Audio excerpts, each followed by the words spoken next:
Imagine for a second that you're trying to crack a safe. Okay. But this isn't like some heavy steel vault in the basement of a bank. The safe is a tiny, delicate flower. It's barely 10 centimeters tall, and it's just vibrating out there in the mountain wind. Right, and your tools for this heist are, what, a single microscopic speck of pollen? Exactly. A speck of pollen on the tip of a fine needle. Welcome to the deep dive. Today, we are taking a fascinating stack of research out of the University of Pretoria, alongside some truly stunning high-resolution macro photography to unpack a wild evolutionary heist. It really is a heist.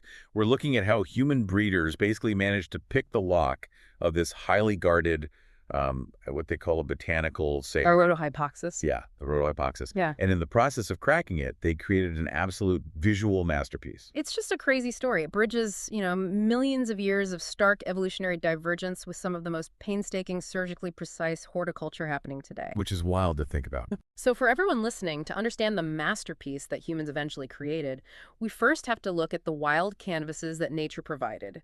And it all starts in southern Africa. Right, specifically the high-altitude, really rugged terrain of regions like the Drakensberg and Lesotho. Yeah, and out there you have two closely related plant genera that took wildly divergent paths to survive. So let's start with, I guess, the extrovert of the family, the Hypoxis genus. The extrovert, I like that. Yeah, Hypoxis is this diverse group of about 90 species of what we call geophytic herbs. Geophytic, meaning they have an underground survival strategy. Yeah. You'll find them mostly across Africa with a massive concentration in the south. And that geophytic strategy is basically a mechanism for dealing with really harsh environments. Like severe droughts or those freezing high-altitude winters? Exactly.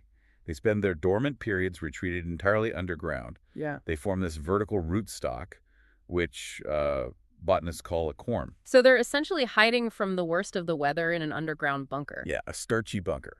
But from an evolutionary standpoint, if you are hiding under grain for half the year, when you finally do push your flowers up, you really can't afford to be subtle, right? You have to attract pollinators immediately. Oh, absolutely.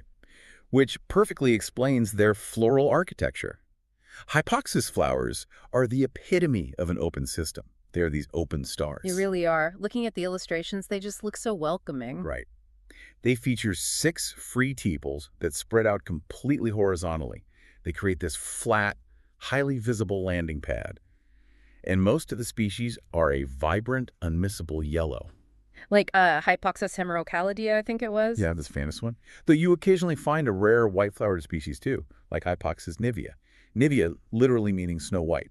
It's the equivalent of leaving the vault door swinging wide open with a giant neon sign pointing inside. Pretty much. Honeybees, other generalist insects, they can just drop right onto that flat surface, gather pollen from the fully exposed anthers, and move on. It's a highly democratic approach to reproduction. Everyone is invited. Come on in.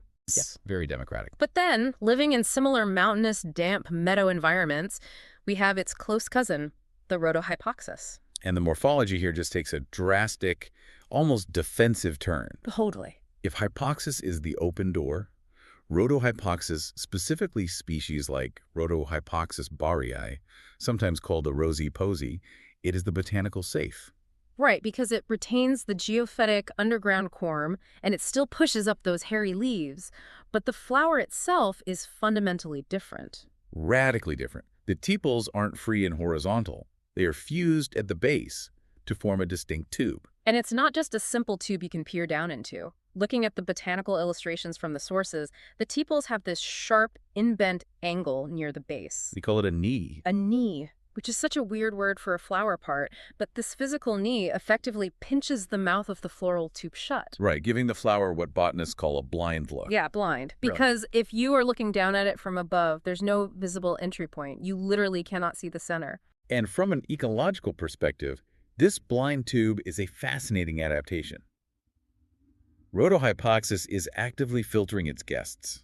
It's got a bouncer at the door. Exactly. By hiding its anthers, which, by the way, are positioned at 2 very specific different depths inside that short, closed tube, it prevents generalist pollinators from just casually accessing the pollen. Which brings up a really interesting question about, pollen economy. Oh, yeah. Why would a plant want to restrict access? Because with hypoxis, any passing honeybee can grab the pollen. Right. But a lot of that pollen might just get eaten by the bee or dropped on a completely different species of plant. Totally wasted. Exactly. It's inefficient. By creating this botanical safe, Rhodohypoxis ensures that only an insect with the exact right physical combination. Like the correct strengths to pry the knee open or the exact right length of proboscis. Right, only that specific bug can get inside. And that hyper-specialized insect is far more likely to fly straight to another Rhodohypoxis, ensuring a successful, efficient transfer. It's a brilliant contrast. Two cousins sharing the same mountainsides. One is completely open, one is totally locked down. It's an evolutionary gamble, but a smart one. But long before modern human breeders started trying to pick the lock of that alpine safe for aesthetic reasons, humans were interacting with the accessible, open-door hypoxis in some intensely practical, rugged ways. Oh, deeply practical. The sheer abundance and accessibility of Hypoxis made it a deeply integrated utility plant across southern Africa. Because it's so widespread. Right. And local populations figured out how to utilize that robust underground corm we talked about. During times of severe famine, the Sotho and Xhosa people traditionally utilized the corms of certain Hypoxis species as a survival food source. By systematically roasting them, the sources said, which I imagine was essential not just for cooking, but probably to break down some of the harsher chemical compounds in that raw rootstock. Almost certainly. And the utility didn't even stop at sustenance. The historical records from the Escort area detail local people taking the corms of Hypoxis obtusa and processing them to create a dark, durable, black polish. Yeah, which they applied directly to the mud floors of their huts. Which requires a massive volume of plant material. It just shows how prevalent the open star was in the landscape. You wouldn't use a rare plant to polish your floor. Definitely not. But beyond food and floor polish, its most profound historical legacy is medicinal. Traditional healers have utilized species like Hypoxis hemerocalidea for centuries as a vital component of muthi, or traditional medicine. And the applications were incredibly broad. Very broad. The corm infusions were prescribed for treating urinary infections, intestinal parasites, heart weakness, various nervous disorders.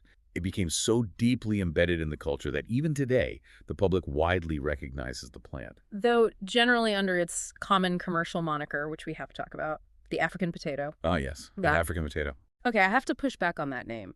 Because looking at our sources, that label is just completely absurd. It is a masterclass in misleading nomenclature. Truly. When anyone hears potato, you instantly think of a starchy staple crop. You think of something mild that you can boil and eat a big bowl of. Right. It implies agronomic reliance, like a primary caloric driver for a population. Exactly. But the corms of Hypoxis hemerocalidea have an incredibly fibrous, intensely bitter taste. The research notes that they are so unpalatable, even grazing livestock wandering through the grasslands will actively avoid eating them. Don't touch it. So yes, they are drought resistant, and yes, they are tough, but calling a bitter medicinal root a potato is totally ironic. Yeah. It feels like a convenient, marketable media invention that just ended up sticking because it sounds familiar and comforting to consumers. It's definitely a semantic smoothing over of a highly complex medicinal plant. But, the name stuck. Especially as its traditional use caught the attention of modern pharmacologists. Right, because researchers analyzing those bitter corms discovered they are packed with high levels of specific sterols and this unique biologically active compound. Ruperol, yeah. And it isn't just a mild herbal supplement. It has documented mechanisms of action, specifically in how it interacts with cellular structures. The studies note it actually inhibits the proliferation of certain cancer cell lines. Which triggered a massive medical crossover. It did. By the 1970s, researchers in West Germany had proven that a drug formulated from an isolate of Hypoxis corms was highly effective in treating prostate hypertrophy. And that early pharmacological success paved the way for a highly commercialized immune-boosting drug called Moducare, right? It was heavily marketed globally for patients managing various immune-compromising conditions. Exactly. Though in a classic twist of commercial efficiency. Oh, the soybean thing. Yeah. If you buy that drug today, the active sterols are likely derived from soybeans, not wild-harvested Hypoxis corms. Because it's simply cheaper and more sustainable to extract the necessary compounds from an industrial crop than to dig up wild geophytes in Africa. Exactly. But the legacy remains.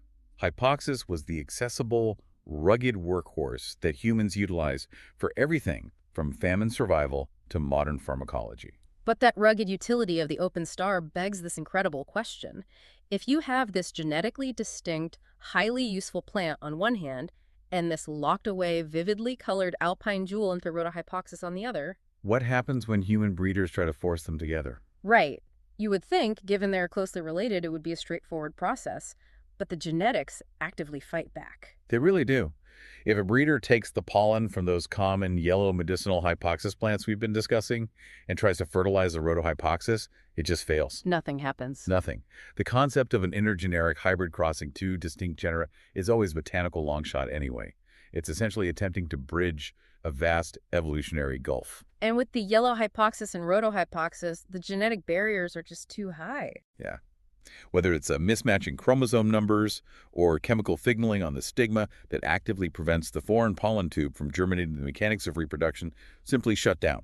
But nature always leaves a loophole. Always. Because while the dominant yellow species fail, those rare white-flowered species we mentioned earlier, Hypoxis parvula and Hypoxis membranacea, somehow possess the right genetic keys. It's fascinating. Where their territories naturally overlap with Rhodohypoxis in the wild, they actually hybridize on their own, creating an entirely new intergeneric lineage known officially as X. Rhodoxis. And the existence of natural X. Rhodoxis basically proved to horticulturists that the genetic barrier could be breached. Right, it gave them the green light. But knowing it's possible and actually controlling the outcome are two entirely different things. Which totally. When specialized nurseries, like Quicker Jop Dewey's mentioned in our sources, attempt this manual breeding to create specific aesthetic traits, they face an absolute anatomical nightmare. Nightmare almost feels like an understatement when you visualize the physical reality of what these breeders are attempting. I mean, let's set the scale for everyone. Let's do it. We are not talking about hybridizing massive sunflowers or big, sturdy orchids. Rhodohypoxis barii tops out at maybe 10 centimeters tall. The flowers themselves are often just 2 or 3 centimeters across. And within that miniature scale, you have the specific floral anatomy of the parents to contend with. The white Hypoxis parvula, which the breeder usually uses as the pollen recipient, features a minute stigma sitting precariously atop a long, thread-like style. So the breeder has to extract pollen from the anthers of the Rhodohypoxis. But remember, Rhodohypoxis is the botanical safe. The anthers are hidden deep inside a narrow tube that is clamped shut by that sharp in-bent knee. You can't just brush a Q-tip against it. No, not at all. The breeder has to manually navigate past the physical barrier of the knee, often using specialized microscopic tools or incredibly fine tweezers. Without bruising the delicate tepals. Or snapping the fragile stem. They have to extract the pollen grains and then transfer them onto that microscopic target on the hypoxis. Try to picture the physical tension of that act. You are sitting at a bench, likely under a magnifying rig. You are holding your breath because a heavy sigh could literally blow the pollen away or shake your hands. It's incredibly stressful. You are using a microscopic needle to pry open a mechanism designed by millions of years of selective pressure to keep you out. One slip, and you've crushed the reproductive organs of a plant you might have been cultivating for 3 years. And you do this meticulously, flower by flower, hoping the genetic cross actually takes. Hoping the seeds are viable. And hoping the resulting offspring actually exhibit the best traits of both genera, rather than just some muddy combination of the two. It requires a level of patience and fine motor control that rivals microscopic surgery. But the motivation behind this obsessive, painstaking effort is the pursuit of absolute aesthetic perfection. That's the payoff.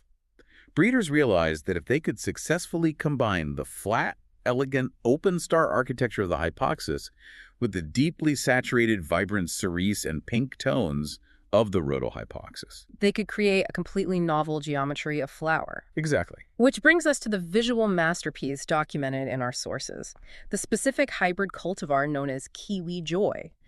But to really appreciate how wild it is that this flower exists, we have to look at how these plants even got into the hands of international breeders to begin with. Because it wasn't some grand scientific expedition that kicked off this hybridization craze. No. The origin of European cultivation is wonderfully mundane. It traces back to the late 1800s, landing on the desk of a Mrs. Garnet Botfield in England. Right. The historical accounts tell us she simply received a parcel of dry, turfy material mailed from South Africa. It's the Victorian horticulture equivalent of ordering a mystery box off the internet. Just, here's a dry lump of dirt from another hemisphere, let's see what happens. And from that nondescript parcel of dry turf, 2 individual Rhodohypoxis plants managed to break dormancy and sprout. One produced red flowers, and the following year, the other produced white flowers. Because of the inherent resilience of those geophytic corms, the very adaptation that evolved to survive South African droughts meant they survived the maritime journey in a box. Exactly. And a massive percentage of the popular cultivars developed in Europe over the next century can trace their genetic lineage directly back to those original two surviving plants. It's amazing. That deep well of resilience, combined with a century of selective breeding and the microscopic surgical techniques we just described, results in the kiwi joy. The pinnacle of this whole process. And the sources provided us with high-resolution macro photography of this specific flower. The lengths the photographer had to go to just to capture its complexity tells you everything you need to know about how intricate it is. Because to accurately document the kiwi joy, the photographer couldn't just snap a single picture. In macro photography, especially when pushing to a 2-to-1 magnification scale, where the subject is rendered twice life-size on the camera sensor, the physics of optics become a severe limitation. Because the depth of field shrinks to a fraction of a millimeter. Yes, the actual slice of the image that remains in sharp focus is incredibly thin. If you focus on the front edge of a petal, the center of the flower is already a complete blur. So how do they fix that? They employ a technique called focus stacking. They mount the camera on an automated macro rail and take a photograph. Then the rail moves the camera forward by a microscopic increment and takes another. And for the kiwi joy image in our sources, they had to shoot 90 individual frames, right? Systematically slicing through the three-dimensional depth of the flower. 90 frames, yeah. Software then analyzes all 90 images, extracts the tiny slivers of sharp focus from each one, and composites them into a single, flawlessly sharp rendering. And when you look at that final stacked image, I mean, it is breathtaking. It doesn't look like a wild plant anymore. Not at all. If the original hypoxis is a simple, flat, 6-point star drawn on a piece of paper, the kiwi joy looks like high-fashion origami. The morphological transformation from its wild ancestors is profound. The macro lens reveals tepals of a deep, vibrating magenta pink. But rather than forming a flat star or the closed blind tube of the Rhodohypoxis, the tepals are incredibly dense. They are beautifully ruffled, stacked, and layered upon each other, creating a multi-dimensional, almost luxurious volume. It looks thick. It looks very deliberate. And then, sitting right below this explosion of ruffled magenta, the lens captures the stem. It's pale green and densely armored in these translucent bristly hairs. The textural contrast is staggering. You have this rugged, fuzzy, utilitarian stem supporting this delicate, hyper-engineered architectural marvel of a bloom. The kiwi joy really stands as the ultimate testament to what human precision can extract from nature's raw materials. By selectively isolating and recombining the genetics that dictate tepal formation, color saturation, and growth habit, breeders effectively hacked the botanical safe. They took the closed-off restrictive tube of the wild Rhodohypoxis and coaxed it into producing cascading layers of open color. It is the perfect combination of the journey we've taken today. Absolutely. We started out on the rugged, high-altitude slopes of the Drakensberg Mountains. We looked at how these tough, hairy geophytes evolved to survive brutal, dry winters by retreating underground into starchy corms. We examined how the open, accessible stars of the Hypoxis genus became a cornerstone of human survival and medicine. Serving as roasted famine food, black floor polish, and providing the vital ruperol compounds that eventually informed modern pharmacology. Despite the media insisting on calling it an African potato when it's really a bitter, fibrous medicinal root. Exactly. And then we tracked how its cousin, the Rhodohypoxis, evolved in the exact opposite direction. It locked its doors, it hid its pollen, it created the botanical safe to ensure only the most specialized insects could gain entry. Only to have human beings, armed with infinite patience and microscopic needles, figure out how to manually bypass that knee, navigate the floral tube, and breed these stunning, complex, high-fashion masterpieces. It's an incredible intersection of natural evolutionary pressure and meticulous human horticulture. But as we wrap up this deep dive, there is one lingering mystery drawn straight from the sources that we have to point out. Oh, the wild ecology. Yes. Because for all our human ingenuity, for all our ability to stack 90 macro photographs and perform microscopic floral surgery on a 2-centimeter flower nature still holds the original patent. It really does. Despite over a century of global cultivation, the sources explicitly note that the wild ecology of Rhodohypoxis beerii remains largely unknown. Which is wild to me. We know the soil it prefers. We understand its dormancy cycle. but we do not have a complete documented picture of its life cycle in its natural habitat.